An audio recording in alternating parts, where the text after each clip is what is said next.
The Hansro Banshee is like a very important song for me. Like it was very early on that I made the chorus, and it built from there. And the chorus was like the first film written where I thought, okay, now I'm going to make a folk metal band. Like I should I should make I should make this, and it was just I did the chorus, and Jose did the rest. It was inspired much by the chorus, like the chorus part. It was much inspired by uh, classic punk music, you know. And the House of Banshee is like this thing mentioned in folk tales, and especially one folk tale where the Puka takes up Hyper to the House of Banshee to play music. Uh, I have telling of this story on this channel. The House of Banshee is in the lore of Rådarna is like a villain's nest. The Banshee, of course, are like death goddesses, and in our story, it's like not necessarily run by the Banshees, but they might be present. It's not a song about the Banshees. The House of Banshee is like a nest of many unsavory characters, so to speak. It's like in Scotland they have a category of fairies that's called the Unseelie Court, and in the Rådarna world they are like the mafia or like the evil organization or like I think the term evil is like they are representing a form of darkness, and they hate humanity and they want to destroy humanity. I won't talk too much about it. It's not making fun of the Unseelie Court, which would be unwise. But it's actually most of the humor come from things that are actually in folklore and such, and in real life. Like for example, the tempo and like push to go to war for no reason. That's the sort of thing that it's sort of anti-war zone because you don't really want to go to war, but now you're stuck there with like a bunch of powerful people, and they're going to make you go and die, and you're going to die for basungas. You know, I can't say that on YouTube, I think, but basungas. And the comedy, actually, there was a rant during the like pause where the music plays. There was originally meant to be a rant there about how the basungas, how much milk the basungas can produce, and that's why they wanted basungas. But the humor there is like milk is actually a sacrifice to fairies, so it's funny, but it's also kind of. I also want to point out all our stories are told from a braggart, like a person telling tall tales. So it's from his this perspective, a fictional character. Like the the reason they like that the basungas are big is because they will get more milk that way. Like okay, it's a bit perverted too, but yeah, it's funny in a way to me. Like it's not big. I try to balance the line of making fun of the concepts in the folk tales and stuff. That's why I apologize to all the creatures so they don't kill us. Like I give them milk so they don't kill us. I don't have basungas to give milk, but like yeah, they accept milk as sacrifice, so you can sacrifice milk to the fairies, so they don't kill you. But uh, yeah, I don't. It's the Unseelie Court are not they are bad guys, but they're only bad guys because we're human. Like they are like set in order to nature in a way. So they are heroes in their own right, but they're also bad guys. There are many, like the most dangerous. It's also a cool concept because we imagine not limiting the unseelie court just to Scotland. It's like imagining the unseelie court as something that's global. Like there will be heavy hitters like India and Silicon that are the most powerful individuals in the world of Rådarna. Like they can, they are like very dangerous, and there's also sorcerers in the Unseelie Court. It's like you have goblins, you have monsters, you have all kinds of things in the Unseelie Court, even sorcerers. But the heavy hitters are like supernatural beings that represent certain things in nature of darkness. I'm not going to reveal too much about them because they appear later. But the idea that all supernatural creatures work together as a sort of secret society network to destroy humanity is a pretty cool idea for a villain group. You know, like League of Doom sort of thing. The wood was on what was meant to be more easygoing, and I don't have to fear as much because the woodwoods are often like described. The imagery of the woodwoods is like a person that's have become like a wild man and like living in nature, like Mowgli or Tarzan is probably a good example of wild man. But it's more magical in like our world. We actually will include woodwoods later on when we write the story, but. The idea is that a man is lost in the woods and he like seeks out these dwarfs to find his way home,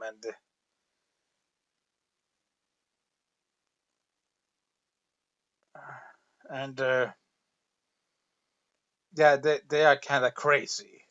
The woodwosses are like just madmen, but they are also like angry because he wants to burn the forest down so he can find his way home because there's so much forest around him. And there's also I don't want to reveal too much about the purpose of the song either because it has references to like the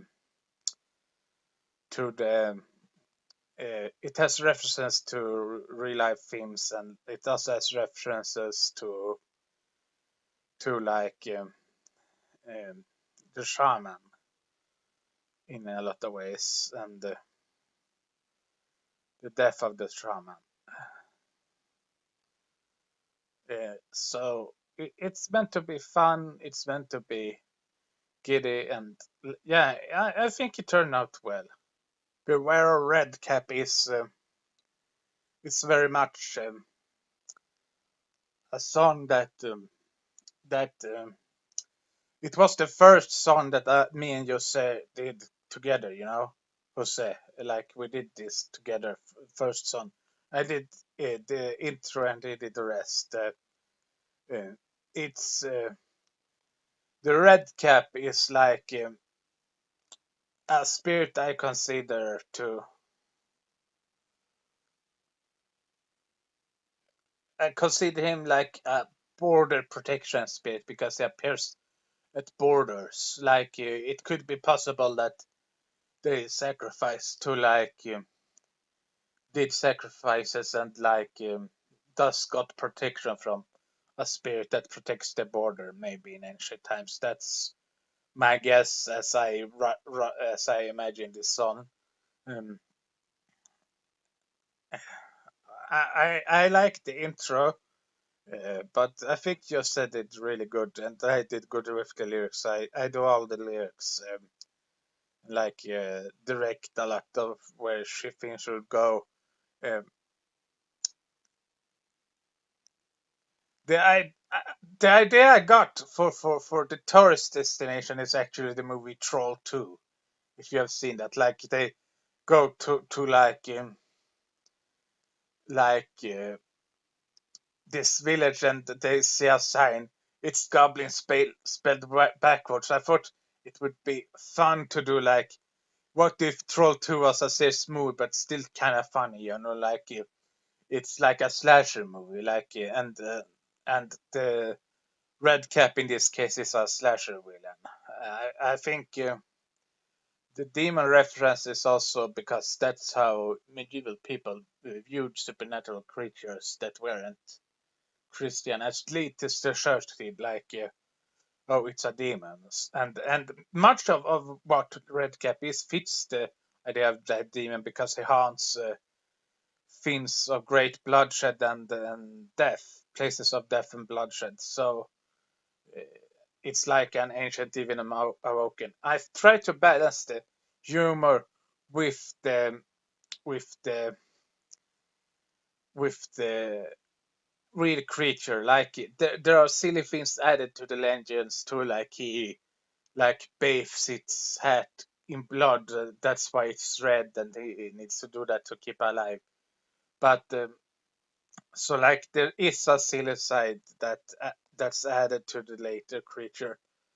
But I think it's a cool creature. Like he fights with a scythe, and he is definitely gonna be a character in like the world of Rådarna. And if we're probably gonna see him, like I imagine him to be a very powerful warrior, and like and the Red Cap clan. It's actually several Red Caps, but there's one Red Cap in particular that be like a character.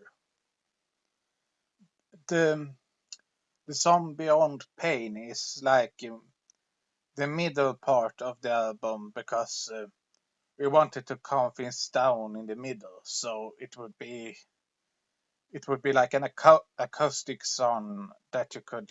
It's a freaking love song, which is a far cry from the weirdness. Most of the humor in our music doesn't come from ha ha ha. It's funny. It comes from absurdity. Like it's serious. We take silly things seriously, and the serious things not so seriously oftentimes.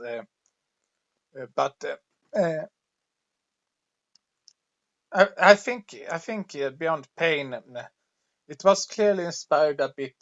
It's personal to me, and it's also inspired from Lord of the Rings a little bit, like Aragorn and his his love, and there's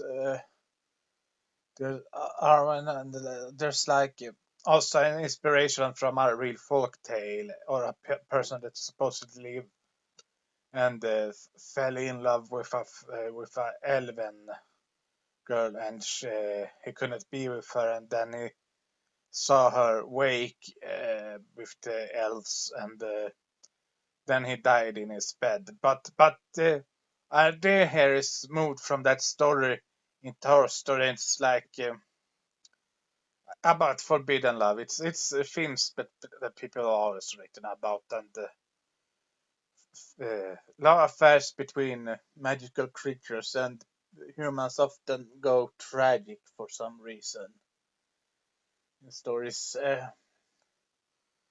So I think it's a nice song. Alex, the vocalist, really liked it. He got to play the guitar, and he got a lot of input too in like changing it a bit. So credit to Alex there. The Fomorian Horde is again a song. It's a song that has no humor in it because it's not dealing with folklore.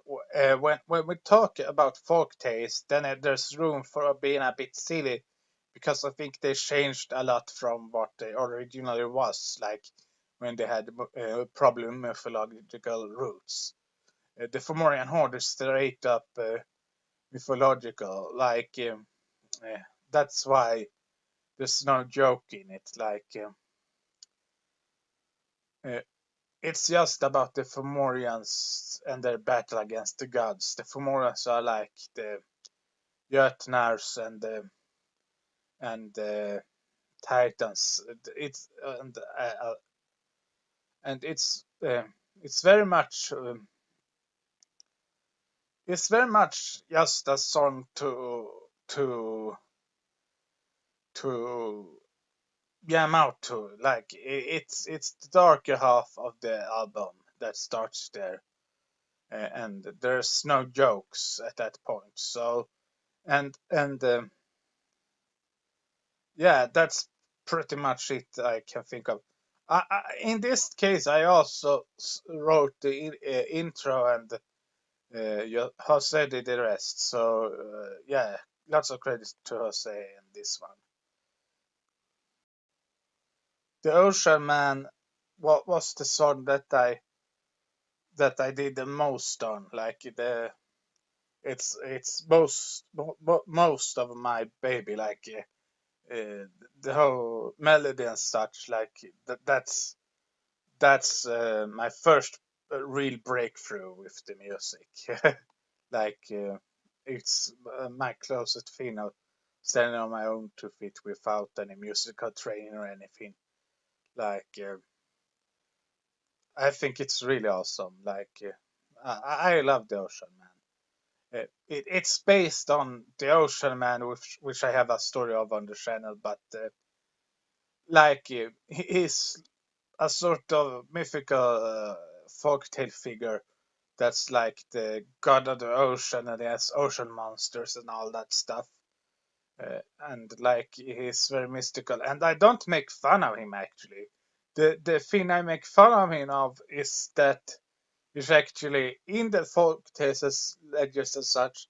He's like told to be very interested in women, and that's actually a point in the story. And there are actually people who claim that they were descendants of the Ocean Man, and it's most likely like in if you've seen Vikings, the uh, Hobart come and he claims and he's supposed to be Odin and he sleeps with everybody's wife.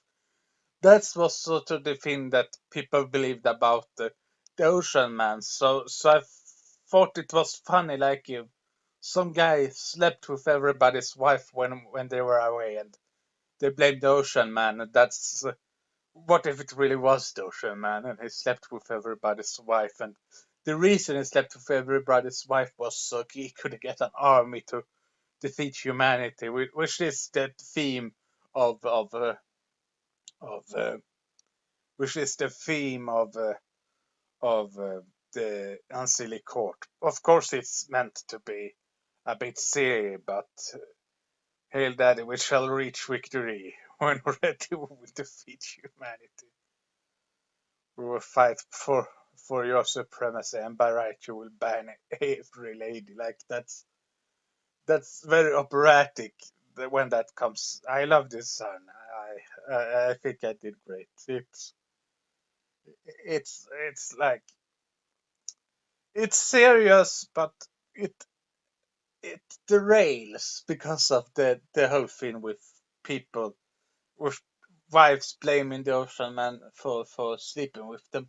Like they say he came disguised as you. Like there's some humor there. Like you have to find it funny, and it's not the Ocean Man you're laughing at. Like the joke is like wives cheated and like say, take it so far that they say, okay, it was this magical mythical being and it took your shape, and that's why you have your boy, and the children believe in it. Like I'm descended from the ocean man. Like you have to laugh about that.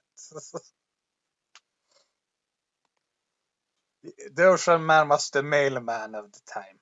Also, I did not realize that there was a song called Ocean Man when I chose the title. I would have chosen some other title then. But I couldn't call him the Sea Man because, for obvious reason, like it would have been too silly in the translation.